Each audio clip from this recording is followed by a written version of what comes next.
Olá, graça e paz. Vamos fazer uma pequena oração para entrar na próxima lição. Amém? Senhor, meu Deus e meu Pai, em nome de Jesus Cristo, Senhor, continua usando tua serva, Senhor, meu Deus, para que possa estar passando, Senhor, o ensinamento sobre a tua palavra.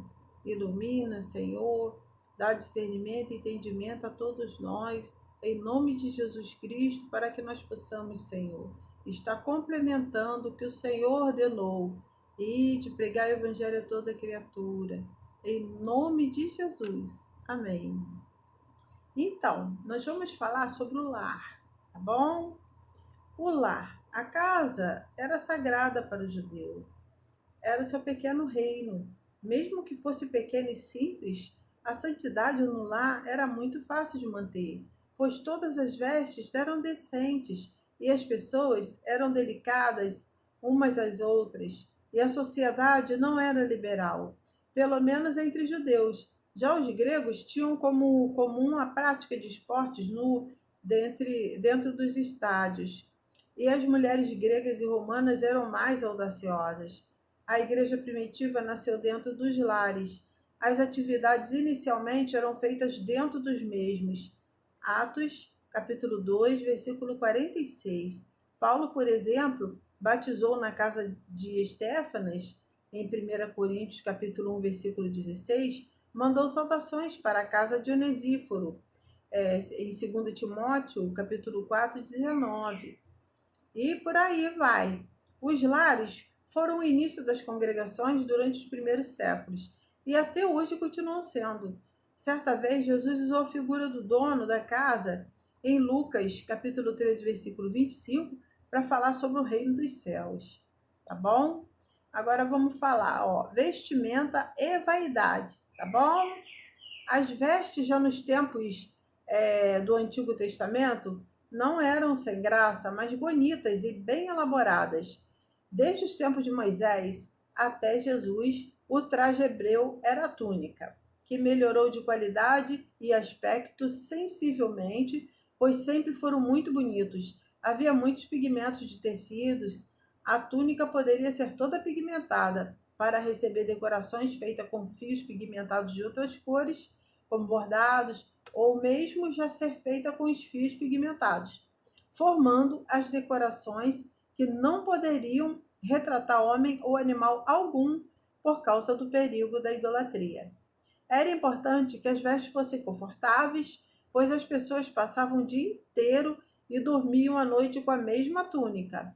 Nos tempos de Jesus, com a influência grega e romana nos costumes judaicos, a túnica poderia ter sofrido também influências. Quanto à origem do tecido, haviam de dois tipos, animal e vegetal.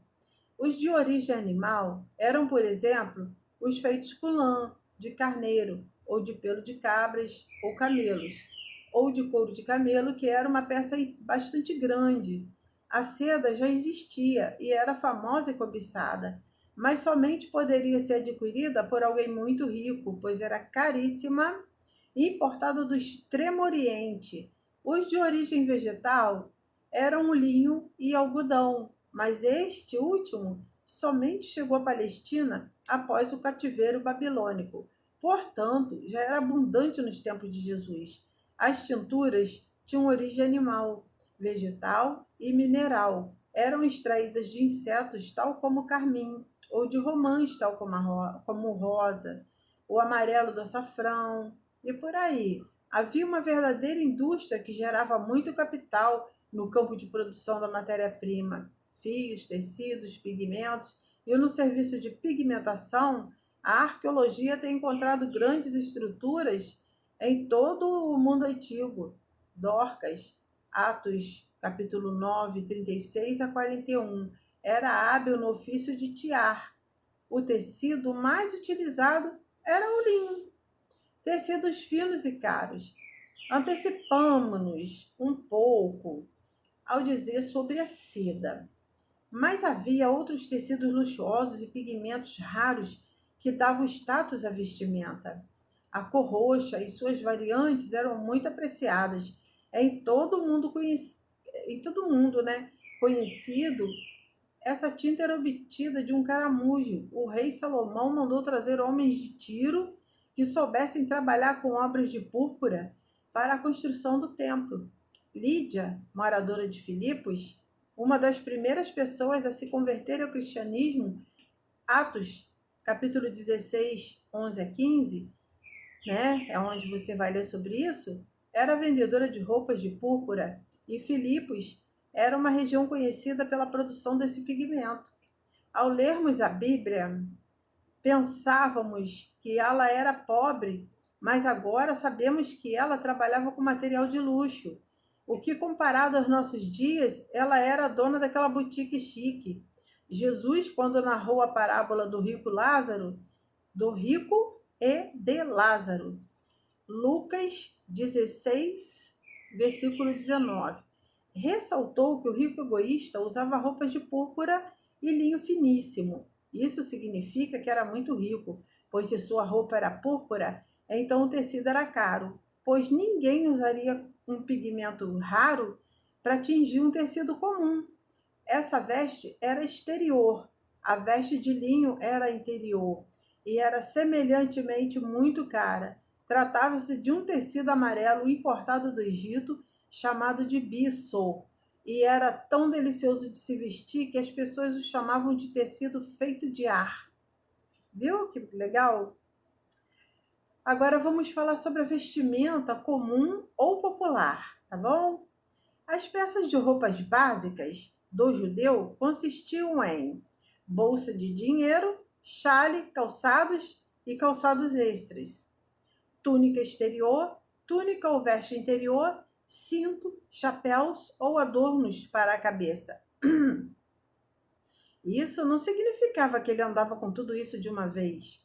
O normal era vestir as sandálias e as vestes interiores e interiores. A exterior, túnica, a exterior que é a túnica e o cinto.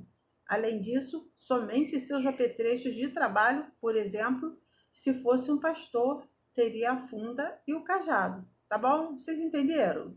Entenderam isso aí? O normal era vestir as sandálias e as vestes interiores. A exterior, túnica, tá? No caso. E o cinto. Além disso, somente os apetrechos de trabalho. Por exemplo, se fosse um pastor, teria a funda e o cajado, tá bom? A túnica exterior também era chamada de capa.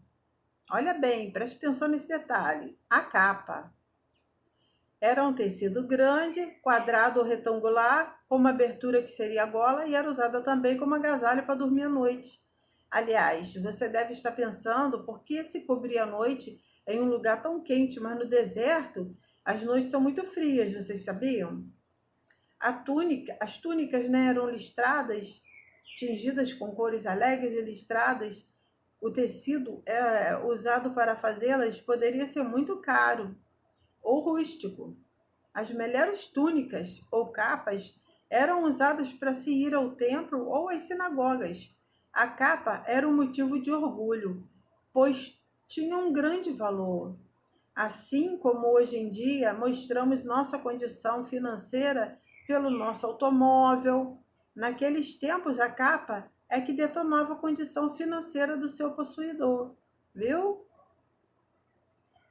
Então, vamos terminar aqui, tá bom? Bom, deixa eu ver mais um pouco aqui, já volto, peraí. Eu vou terminar essa parte da túnica, tá bom? Então, vamos lá, para não deixar nada pela metade. A túnica servia também para ser empenhada em troca de dinheiro, pois eram muito valorizadas, mas a lei obrigava que a túnica, mesmo empenhada, deveria ser devolvida ao anoitecer para o seu dono, pois ele a utilizava também como cobertor. Agora, sabemos que o fato das pessoas ter colocado suas capas no chão na entrada triunfal de Jesus para serem pisadas pelo burrinho que o carregava, demonstra o quanto ele era amado, pois a túnica era uma peça muito estimada. Isso deve ter causado uma tremenda inveja nos fariseus. A capa era tão importante que em Êxodo, capítulo 22, versículo 26 e 27, temos um dispositivo para a proteção da mesma. Algumas túnicas tinham como decoração franjas na bainha, e mais tarde as túnicas internas ganharam também tal decoração, e também, por último, os xales de oração. Inicialmente, essas franjas eram presas às roupas com cordões azuis e tinham como objetivo lembrar os mandamentos de Deus. Está em Números, capítulo 15, versículo 37, tá? Verso 41. Verso 37 até o 41, tá bom? Depois de algum tempo, muitos hipócritas passaram a exagerar nestas franjas e as faziam bastante grande e vistosa para parecer mais religioso. Isso chamou a atenção do Mestre Jesus, que em Mateus, no capítulo 23, versículo 5, fala sobre tais franjas. E agora podemos saber o que quer dizer com "e fazem todas as obras a fim de serem vistos pelos homens, pois trazem largos filactérios e alargam as franjas de suas vestes."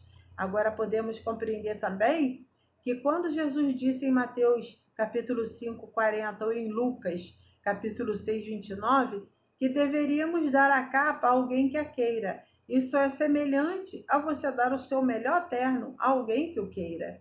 O que ele quis dizer não é literal, mas sim que os seus direitos são menos importantes que a necessidade dos outros. Em Lucas capítulo 20, versículo 46, o mestre critica a vaidade dos fariseus ao ostentarem capas caríssimas. O manto colocado no Nosso Senhor era de cor púrpura e digno de um rei, e os soldados estavam certos, ele era realmente rei. Mas o fizeram por zombaria. A capa que Jacó fez para o seu filho José era muito especial e poderia ser de um tipo até que tinha mangas compridas, que mostravam que seu usuário era importante e não poderia fazer serviços corriqueiros. Capa de Golias, 1 Samuel, capítulo 17, versículo 5. A capa de Golias tinha 55 quilos aproximadamente e era coberta de centenas de escamas metálicas, o que era também comum como a veste e campo de batalha, viu? Então vamos lá, a túnica interior ou interna, aqui se vestia por baixo. A veste interior não diferia muito da exterior, era geralmente uma túnica e feita dos mesmos materiais. Talvez fosse menos decorada, pois não seria vista e a maioria era feita de uma cor só. Também deveriam ser mais leves e confortáveis, mas outras eram decoradas e bordadas. Em Lucas, capítulo 3, versículo 11, João Batista disse que se alguém tivesse duas capas, deveria dar uma a quem não tivesse nenhuma. Isso é abrir mão de alguns bens para beneficiar outros. Por várias vezes na Bíblia, lemos que as pessoas rasgavam suas vestes quando revoltadas ou indignadas. Isto significa tanta indignação a ponto de destruir algo de valor pessoal. Nós não faríamos isso, mas eles faziam. Era um modo de demonstrar ao público o quanto estava revoltado. A túnica de Jesus, que foi tirada e dividida entre os soldados, em João capítulo 19, versículo 23, deveria ser de boa qualidade, senão não teriam interesse nela. Isso fez cumprir a profecia do Salmo. Salmo capítulo 22, versículo 18. As vestes de pano de saco que o povo vestia em sinal de arrependimento eram feitas de pelos de cabras, eram muito desconfortáveis. Ao vesti-las, queriam dizer que estavam no pó, humilhados e envergonhados. Era um sinal de humilhação voluntária diante de Deus. Então, nós terminamos aqui o nosso estudo sobre a túnica, tá bom? E na próxima aula, nós iremos gravar sobre o cinto, tá bom? Que Deus os abençoe, os guarde e que possam estar cada vez mais absorvendo os ensinamentos e que façam bom proveito e usem para que o seu próximo também possa aprender. Amém? Estejam com Jesus, que a graça e a paz do Senhor esteja convosco em nome de Jesus.